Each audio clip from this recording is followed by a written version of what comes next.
All right, you guys, I am so excited to be here. This is my third podcast. Welcome, welcome. I now have, I think it's 54 amazing subscribers. So if anybody happens to see this, I didn't announce this at all. This was kind of a last minute, but I am here. It's about 9 o'clock almost California time. And I'm so excited to be here. I just felt like I needed to go live today. So I have a message to share today. And I just felt like somebody needed to hear it. So I want to thank those of you that participated in the last chat. Bear with me, I'm still adjusting and learning how to work with the lighting here. Woo. Maybe I'll scoot back a little bit. All right. So I am so excited to be here. So excited about the content that I want to continue to bring in 2026. And, I almost didn't go live today because I'm dealing with something a little difficult in my personal life that I won't get into right now. But, the message I want to share, I feel like somebody out there needs to hear the message. And I think it's actually very appropriate for what I'm dealing with in my life today. So, I actually I do some motivational speaking as well. And this is actually a part of my keynote talk that I give to women's groups and churches, leadership events, things like that. And the topic is, how do you deal when life throws you a plot twist? If you're out there and you've ever experienced it, raise your hand, put a little one in the chat. A plot twist, you think your life is going a certain direction and something unexpected kind of comes out of left field. So it could be that you are in a job that you love and you find out that you are no longer in the job. I've had that happen to me. It could be that you're in a relationship that you love and you find out the relationship is no longer that it's ending, that it's maybe ending unexpectedly. That's happened to me as well. For women, if I get a little more personal, it could be that you have a pregnancy that is no longer happening. It's actually a very painful topic. I know for many of us, I've been through that as well. Sometimes it's dreams and goals that you've worked really hard to achieve in your life that for whatever reason are just circumvented and they come to an end. You hit a dead end, maybe it's a sudden loss of a loved one. I'm looking at that light here. So sometimes it's a loss of a loved one. I've been through that as well. Life very rarely goes according to our exact plans. Now, I'm not saying that we should give up and let go of all control, or desire to, plan our lives. I think it's very important that we take that personal ownership. But I have definitely learned, as I know probably everybody watching this has, that even with our best laid plans, things do not always go according to plan. And what we do is we back up and we punt. But I have in my keynote talk, I have 5 life lessons that I've learned that I share. But tonight I thought I would share 1 or 2 of them, depending on how much time I have. And if anybody hops in the chat, I'd love to hear your thoughts as I go along. So I'm going to share a story about me. I won't get into too much detail, but I was married for 17 years and married to the love of my life. And I went through a really rough time where in a very short period of time, I lost my father to cancer. I went through pretty intense fertility treatment about a year after that. I did get pregnant, and then I lost the pregnancy. And that was a series of losses that kind of compiled on top of each other. And not too long after that, I had what I would call, or what I do call, a crash out, which is apparently a new term, but it's very appropriate to describe what happened to me at that time. I was 41, and it was a crash out of epic proportions. And it wasn't really something you could see on the outside. It was happening on the inside. But I went through kind of a spiritual awakening at that time. And as I've shared in a previous podcast, I am a Christian woman. I love Jesus Christ, and I have felt very loved by him my whole life. But this was an interesting kind of awakening that I had.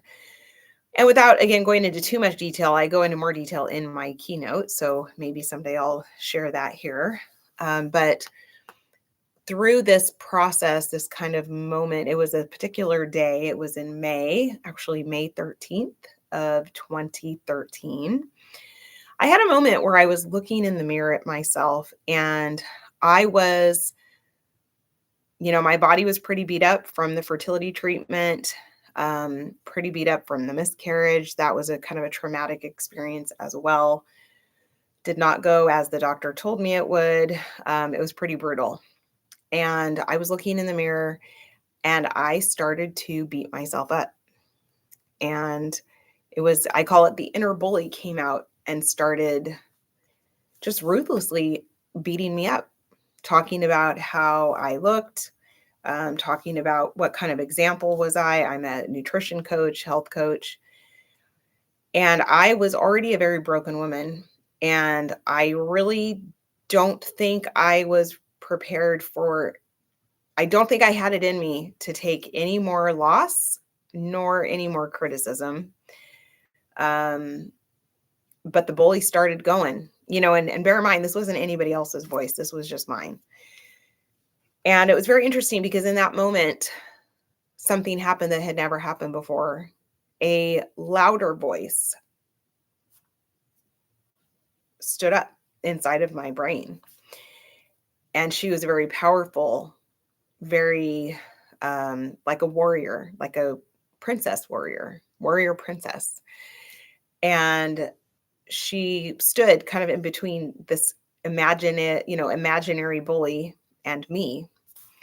And she said, enough, no more. You are no longer going to criticize this woman. She is broken. She is beaten up. Her body is beaten up. She's doing the very best she can. She just was trying to add life and love to her family. And if you beat her up now, she's going to lay down on the floor and never get up. It was pretty bad. I was carrying the loss of a dream to be a mom of a large family, and that dream was gone. We actually had embryos that we had used in this fertility treatment process, and they were gone, and our dream was gone. Our money was out, and my dream was dead, a dream I had lived for my entire life. And I was pretty beat up. I felt hopeless. I felt despondent. I felt overwhelmed. I felt grief doesn't even begin to describe it. It was pretty bad. It felt like I had reached literally the end of my life. Like my days, I couldn't even see tomorrow. It was a strange experience. I wouldn't call it depression because it was a very specific, unique, experience I had over just a period of a week too. But this kind of higher version of me started talking, and it was the most amazing experience. I call it transcendent. It was wild. And it's like she turned and she looked at me and she said, "You're beautiful. You're beautiful just the way you are, with your body kind of bent out of shape and your belly distended and hormones, confused, and your brain foggy and, kind of swollen all over. You're beautiful." And it was like in that moment, I could see truly, truly how much I could see myself the way that God loved me, because he saw me as beautiful. I know that. And it was a new way of looking at myself that I had never experienced before, because what I know now, it was unconditional love. And it was almost like in that moment, I fell in love with me. And for anybody who might be uncomfortable with that concept, I didn't fall in love with me because I thought, oh, I am God, suddenly I'm this, it wasn't an ego thing. It was, I fell in love with me because of how broken I was and how much I know God loved me in that moment at my most broken. It was my most broken I have ever been, without a doubt. And in that moment, it's almost like I aligned with that version of me, that higher version of me. And she said, I will be your best friend. I will be your biggest fan. I will speak life into you for the rest of your life. And she almost needed to call me up. She had to call me up to that standard. And it's like she invited me to that standard for myself as well, to say that I would never speak to myself from that bully place ever again. She completely hushed up the bully. Excuse me. She hushed up the bully and said, you will never speak to this woman this way ever again.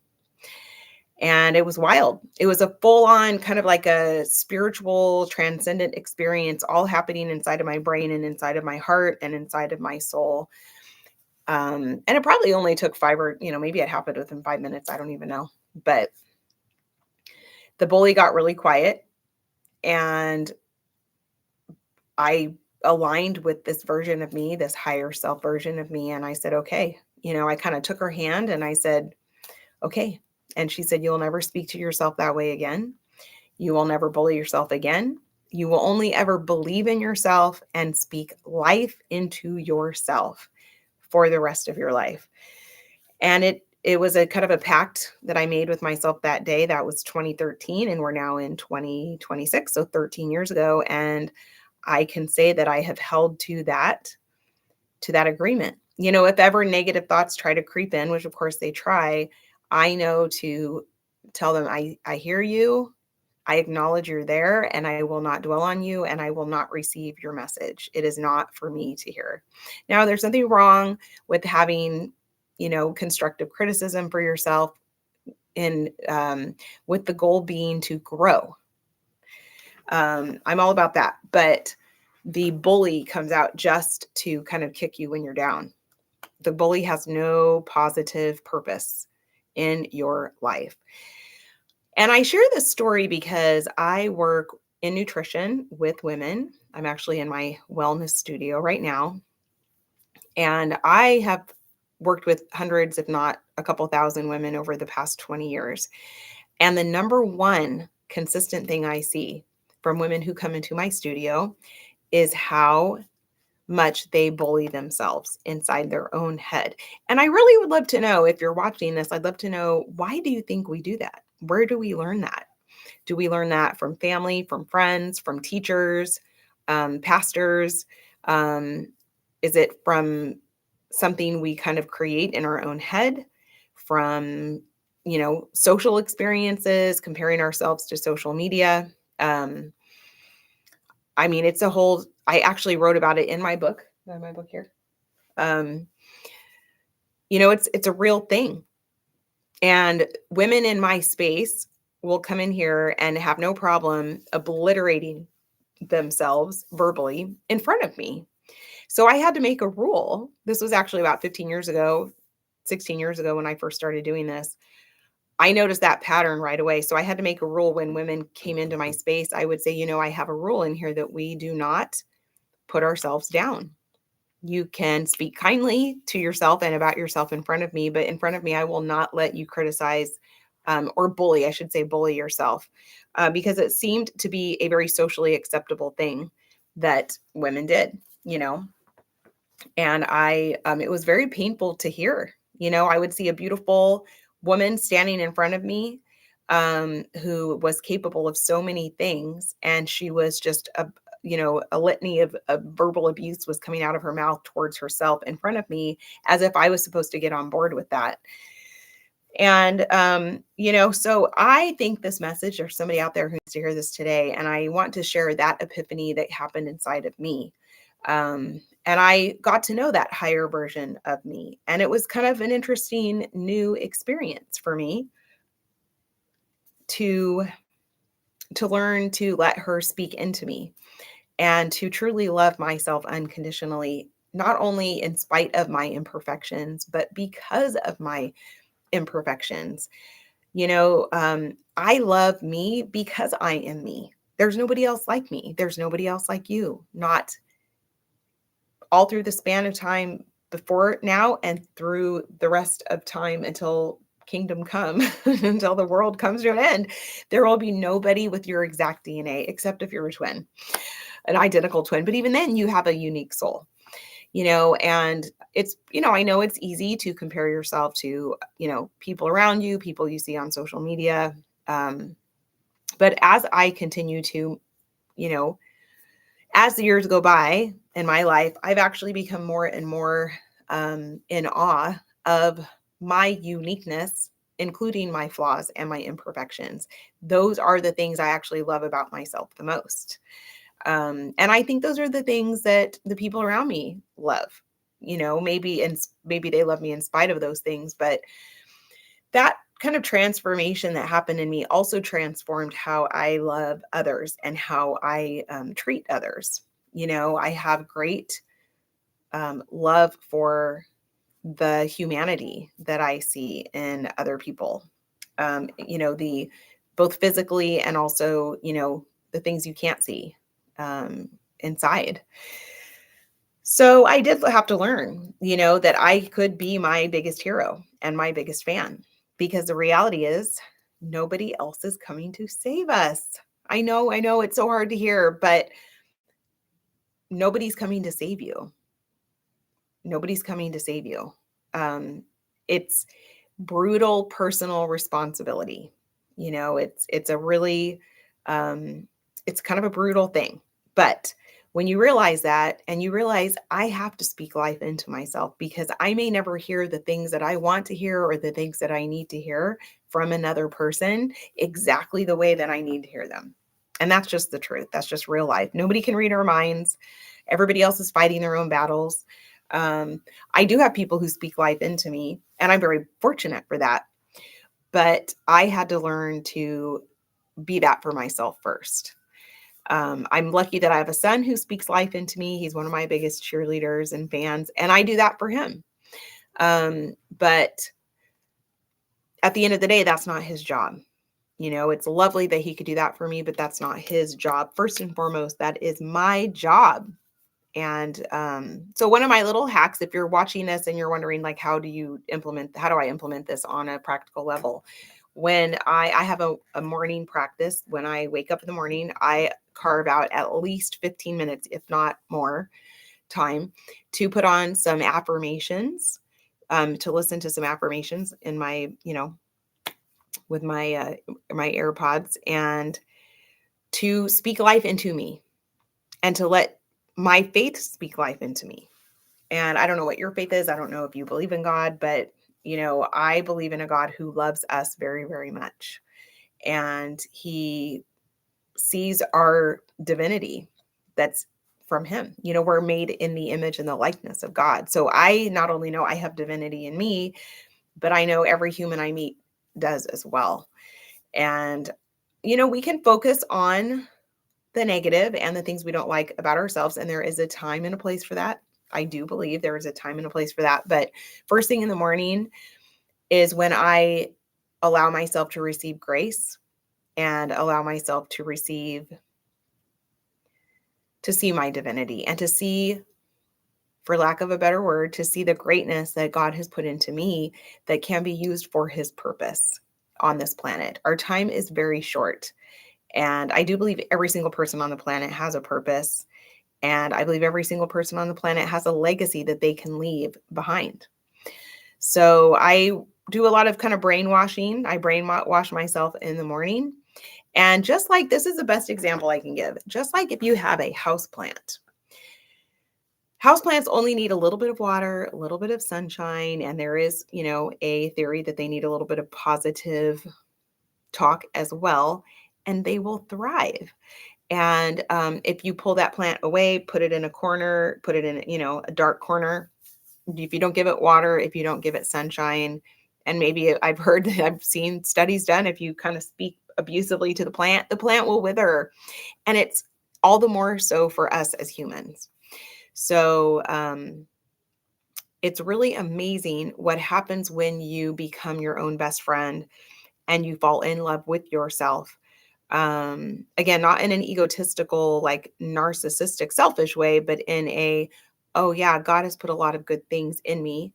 Um, he's given me a lot of gifts and blessings, and I have a lot to live for.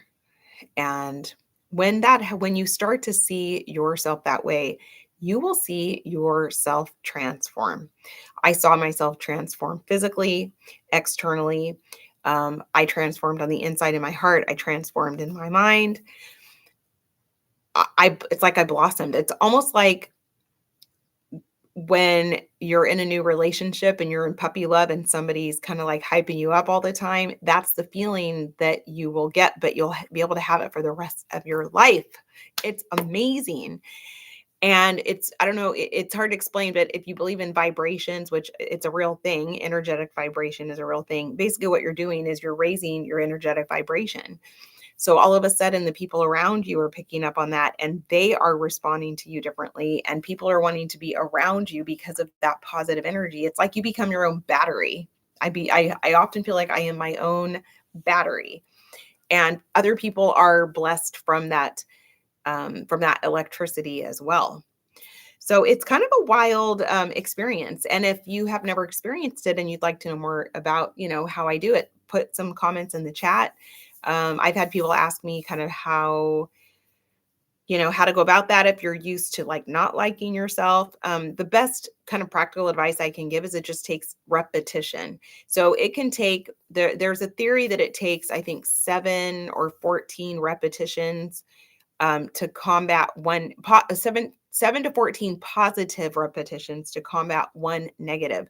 So if you've been speaking negatively to yourself your entire life, thousands of repetitions in the negative, you're going to need tens of thousands of repetitions in the positive, to program yourself the opposite. And also it takes a certain amount of belief. You got to start somewhere. You may not fully believe it, but you'll find that as you go along and you work on this mindset practice, that's what I call my, morning practice. I call it a mindset practice. You can slowly brainwash yourself because basically it's programming. And if you've been programmed one way, you can be programmed the other way. But you have to take a step back and be self-aware enough to realize that you've been programmed this way. A lot of times it's maybe things your parents said, or maybe things a teacher said to you, or like I said, things the world has put on you that aren't even true, honestly. And so what if they were true? You can always change them. Nobody says you can't change. You could rewrite your story today. You could write a whole new chapter today. So this is one of my 5 tips in my keynote talking about how to deal with plot twists in life. And this is one of my tips for dealing with a plot twist, because you're going to have to buck up and hang in there with yourself. When people let you down, when life lets you down, the reality is nobody's coming to your rescue, and you're going to have to start with you. So I think I'm going to stop it there. It's already a 23-minute video. I will work on other future podcasts where I talk about my other hot tips on dealing with plot twists in life. And someday I'll put my whole keynote up here. Life has really been, for me, one plot twist after another. My life today looks absolutely nothing like, not only nothing like I thought it would, but nothing like I really tried hard and planned hard for it to be. I really was very intentional and proactive in my life from a very young age, and it's still,